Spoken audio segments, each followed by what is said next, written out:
കിഴക്കേ നടയിലെ ഗോപുരമാണ് നിങ്ങൾ അവിടെ കാണുന്നത്. രാത്രിയില് ദീപാലങ്കാരത്തിന് വേണ്ട സംവിധാനങ്ങളൊക്കെ അവിടെ ചെയ്തിട്ടുണ്ട്. നിങ്ങൾക്ക് നോക്കിയാൽ കാണും. ഞങ്ങൾ അവിടെ എത്തുമ്പോൾ മണി 10 ആയിട്ടുണ്ട്. അവിടെ ക്ലോക്കിൽ കാണാം. കാലത്ത് 9:30 മണിയോടുകൂടി തന്നെ പാർക്കിങ്ങിലെത്തി. ആ പാർക്കിങ്ങിൽ തന്നെയാണ് ഈ വെർച്വൽ ക്യൂവിന്റെ വെരിഫിക്കേഷൻ കൗണ്ടർ. അവിടെയും കുറച്ച് സമയമെടുത്തു. എറണാകുളം ജില്ലയിലെ ആലുവയിലാണ് ഈ മഹാക്ഷേത്രം സ്ഥിതി ചെയ്യുന്നത്. ദക്ഷിണ കൈലാസം എന്നാണ് ഈ ക്ഷേത്രത്തിനെ പറയുന്നത്. അത്രയും പ്രാധാന്യമുണ്ട്. ഏതൊരാവശ്യം പ്രാർത്ഥിച്ചാലും, അതായത് ദേവിയുടെ നടക്കലിൽ നിന്ന് പ്രാർത്ഥിച്ചാലും നമുക്ക് നടത്തിത്തരുന്ന കരുണാമയിയായ ദേവിയാണ് ഇവിടെ കുടികൊള്ളുന്നത്. പക്ഷെ എങ്കിലും മംഗല്യവരദായിനിയാണ് എന്നാണ് കൂടുതൽ പ്രചാരം. ശ്രീ മഹാദേവ ക്ഷേത്രം എന്നാണ് അറിയപ്പെടുന്നതെങ്കിലും ദേവിയുടെ നട തുറപ്പ് സമയത്താണ് ഈ തരത്തിലുള്ള അഭൂതപൂർവമായ തിരക്ക്. ഞങ്ങൾ പോയപ്പോഴും വലിയ തിരക്കായിരുന്നു. കഴിഞ്ഞ വർഷം പോയതിനേക്കാളും ഉള്ള തിരക്കായിരുന്നു ഈ വർഷം. എല്ലാ വർഷവും തിരുവാതിരയ്ക്കാണ് ശ്രീ മഹാദേവിയുടെ നട തുറക്കുന്നത്. പിന്നീട് 12 ദിവസം ദേവിയുടെ നട തുറന്നിരിക്കും. അത് കഴിഞ്ഞാൽ പിന്നീട് അടയ്ക്കും. അതുകൊണ്ടാണ് വർഷത്തിൽ ഈ 12 ദിവസം അഭൂതപൂർവമായ ഭക്തജന തിരക്ക് അനുഭവപ്പെടുന്നത്. ശ്രീ മഹാദേവൻ കിഴക്കോട്ട് ദർശനമായും ശ്രീ പാർവതി പടിഞ്ഞാട്ട് ദർശനമായുമാണ് ഇവിടെ കുടികൊള്ളുന്നത്. ഞങ്ങൾ കാലത്ത് ഒരു 6:30 മണിക്ക് തന്നെ വീട്ടിൽ നിന്ന് ഇറങ്ങി. ഒരു മഞ്ഞൊക്കെ ഉണ്ടായിരുന്നു. അപ്പോ വെളിച്ചം ഉണ്ടായിരുന്നെങ്കിലും സൂര്യൻ മെല്ലെ ഉദിച്ച് വരണേ ഉണ്ടായിരുന്നുള്ളൂ. സൂര്യൻ മെല്ലെ ഉദിച്ച് ചുമന്ന കളറില് ഉയർന്നിങ്ങനെ വരുന്നത് സൈഡ് മിററിൽ കൂടിയിട്ട് നിങ്ങൾക്ക് കാണിച്ചു തരാൻ പറ്റുമോ എന്നിങ്ങനെ ഞാൻ ശ്രമിക്കുകയായിരുന്നു. മലമ്പ്രദേശവും കുറെ മരങ്ങളും കെട്ടിടങ്ങളും ഒക്കെ ഉണ്ട്. അപ്പൊ അത് കാരണം കുറച്ച് തടസ്സങ്ങളൊക്കെ ഉണ്ട്. കുറച്ച് ദൂരം ചെന്നപ്പോഴേക്ക് അവിടെ കുതിരാനിലെ തണലായി. പിന്നെ കുറച്ച് ദൂരം അതിൻ്റെ ഉള്ളിൽ കൂടെ പോയിട്ട് അധികം വാഹനങ്ങളൊന്നും ഉണ്ടായിരുന്നില്ല. പിന്നെ അങ്ങനെ പുറത്തേക്ക് കടന്നു. നല്ല ഭംഗിയുള്ള പ്രദേശമാണത്. ഇപ്പോഴും മഞ്ഞ് മുഴുവനായിട്ടും മാറിയിട്ടുണ്ടായിരുന്നില്ല. ഇരുമ്പ് പാലത്തുള്ള പ്രസിദ്ധമായ ഭംഗിയുള്ള ആ ആർച്ചിന്റെ അകത്തു കൂടി ഞങ്ങൾ കടന്ന് യാത്ര തുടർന്നു. ഇപ്പൊ സൈഡ് മിററില് സൂര്യൻ ഉദിക്കണത് ഇങ്ങനെ കാണാൻ പറ്റും. കാറ് മുന്നോട്ട് പോകുമ്പോൾ സൂര്യനും ഇങ്ങനെ കൂടെ വരുന്നുണ്ട്. ഒരു ഭംഗിയുള്ള കാഴ്ചയായിട്ട് എനിക്ക് തോന്നി. അതുകൊണ്ടാണ് ഞാനത് റെക്കോർഡ് ചെയ്തത്. ഓക്കെ, 9:30 കൂടിയിട്ട് അവിടെ എത്തി എന്ന് പറഞ്ഞല്ലോ. വളരെ വലിയ തിരക്കായിരുന്നു. പാർക്കിങ്ങിലൊക്കെ വലിയ തിരക്കായിരുന്നു. പക്ഷേ നല്ല സ്പേഷ്യസ് ആയിട്ടുള്ള പാർക്കിങ് എല്ലാം ചിട്ടയായിട്ട് അറേഞ്ച് ചെയ്ത് വെച്ചിട്ടുണ്ട്. ആ പാർക്കിങ്ങിന്റെ അവിടെ കടക്കുമ്പോൾ തന്നെ അവിടെ വെർച്വൽ ക്യൂ വെരിഫിക്കേഷൻ എന്നുള്ള കൗണ്ടർ ഉണ്ട്. അവിടെ പോയിട്ട് അത് വെരിഫൈയും ചെയ്ത് ഞങ്ങൾ അമ്പലത്തിന്റെ നേരെ നടന്നു. അവിടെ ഒന്നും ക്യാമറ ഉപയോഗിക്കാൻ പറ്റിയില്ല. കാരണം അത്ര തിരക്കായിരുന്നു. റോഡ് കാണാത്തത് മാതിരി ഭക്തജനങ്ങൾ ഇങ്ങനെ പോയിക്കൊണ്ടിരിക്കുകയായിരുന്നു. ഇത്രയൊക്കെ തിരക്കുണ്ടെങ്കിലും ആരും ആരെയും ഉന്താണ്ടിയും തള്ളാണ്ടിയും 3 സ്പീഡിൽ നടക്കണവർക്ക് വഴി വിട്ടുകൊടുത്തിട്ടും ഒക്കെ സഹകരണത്തോടു കൂടിയിട്ടാണ് ഭക്തജനങ്ങൾ പോയിക്കൊണ്ടിരുന്നിട്ടുണ്ടായിരുന്നത്. അങ്ങനെ ചെരുപ്പൊക്കെ അവിടെ ഒരു സ്ഥലത്ത് പെയ്ഡ് ആയിട്ട് വെക്കാനുള്ള ഒരു ചെറിയ സ്ഥലം ഉണ്ടായിരുന്നു. ഒരാൾ അവിടെ അതിന് വേണ്ടി ഇരിക്കുന്നുണ്ടായിരുന്നു. അവിടെ കൊടുത്തിട്ട് ഞങ്ങൾ നടപ്പന്തലിലേക്ക് കയറി കിഴക്കേ നടയിലേക്കാണ് അത് ചെന്നെത്തുക. അങ്ങനെ കിഴക്കേ നടയിലെ ഗോപുരം അകത്ത് വൃത്താകൃതിയിൽ മിന്നിക്കൊണ്ടിരിക്കുന്ന വിളക്കൊക്കെ കണ്ട് ഭഗവാനെ തൊഴുത് ഞങ്ങൾ അങ്ങനെ ഇടത്ത് വശത്ത് കൂടിയിട്ട് വെർച്വൽ ക്യൂവിൽ പോയി ചേരേണ്ട ഭാഗത്തേക്ക് പോയി. അപ്പോ ആ ഭാഗത്തുനിന്ന് സൈഡ് കൂടിയിട്ട് അമ്പലത്തിന്റെ ഉള്ളിലേക്ക് നോക്കാൻ പറ്റും. അയ്യപ്പന്മാര് നടന്നു വരുന്ന കണ്ടില്ലേ, അതാണ് ആ ക്യൂ. അതിന്നാണ് ഇപ്പൊ താഴത്തേക്ക് നോക്കിയത്.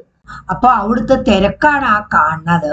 അങ്ങേ അറ്റത്ത് നോക്കിയാല് ഫ്ലൈ ഓവറിൽ കൂടിയിട്ട് ആൾക്കാർ ഇറങ്ങി വരുന്നത് കാണാം. അയ്യപ്പന്മാര് വരുന്ന ക്യൂ കാണിച്ചു തന്നില്ലേ, ആ ക്യൂവിൽ അങ്ങനെ പോയിട്ട് പുറത്ത് വേറെ ഒരു ക്യൂ ഉണ്ട്. ആ ക്യൂവിൽ പോയി ചേർന്നിട്ട് പിന്നെ അവിടുന്ന് വേണം ഈ ഫ്ലൈ ഓവറിൽ കൂടെ കയറിയിട്ട് ചുറ്റമ്പലത്തിന്റെ ഉള്ളിലേക്ക് കടക്കാൻ. ചുറ്റമ്പലത്തിലത്തെ തിരക്കാണ് അവിടെ കണ്ടത്. അവരൊക്കെ ദേവിയും മഹാദേവനെയും തൊഴുതു കഴിഞ്ഞ് പുറത്ത് വന്നവരാണ്. ഇതൊക്കെ വെർച്വൽ ക്യൂവില് ബുക്ക് ചെയ്തിട്ട് വരണ ആളുകളാണ് ഇവിടെ നിൽക്കുക. ഞങ്ങളും അതിൽ ചേർന്നിട്ടുണ്ട്. ഒരു ഭാഗം അങ്ങനെ ഒഴിഞ്ഞിരിക്കണം, എന്നാലും ആൾക്കാർ വന്നോണ്ടിരിക്കുന്നുണ്ട്. ഈ ക്യൂ മുന്നോട്ട് നീങ്ങിക്കൊണ്ടിരിക്കുന്നു. ഞങ്ങള് വരിയിൽ നിന്നോണ്ട് ലളിതാ സഹസ്രനാമം ചൊല്ലിക്കൊണ്ടേ നിന്നു. ഒരു അരമുക്കാൽ മണിക്കൂർ ആവുമ്പോഴേക്ക് ഭക്തജന തിരക്ക് അഭൂതപൂർവമായിട്ട് വർദ്ധിച്ചു. 3 ഭാഗങ്ങളിൽ നിന്നാണ് ക്യൂ ഇങ്ങനെ വിട്ടുകൊണ്ടിരിക്കുന്നത്. ഒരു ക്യൂ ഇപ്പൊ പറഞ്ഞില്ലേ, വെർച്വൽ ക്യൂവിൽ നിൽക്കുന്ന ആൾക്കാര്, പിന്നൊന്ന് ജനറൽ ക്യൂ, പിന്നെ മറ്റൊരു ക്യൂ പുറത്തുനിന്ന് വരുന്നത് VVIP ആണ് എന്ന് പറഞ്ഞു അവിടെ അന്വേഷിച്ചപ്പോ. ഈ 3 ക്യൂവും മാറി മാറി വിടുകയാണ്. നിൽക്കാന് അവിടെ ഷീറ്റ് ഇട്ട ഒരു ഓഡിറ്റോറിയം മാതിരി ഉണ്ട്. ഫാനൊക്കെ പിടിപ്പിച്ചിട്ടുണ്ട്. പക്ഷെ ഇപ്രാവശ്യം എന്തോ ഫാൻ 1-2 മാത്രം അങ്ങേ അറ്റത്തുള്ളത് മാത്രമേ വർക്ക് ചെയ്തിട്ടുണ്ടായിരുന്നുള്ളൂ. അതുകൊണ്ട് ഇത്തിരി നല്ല ഉഷ്ണം ഉണ്ടായിരുന്നു.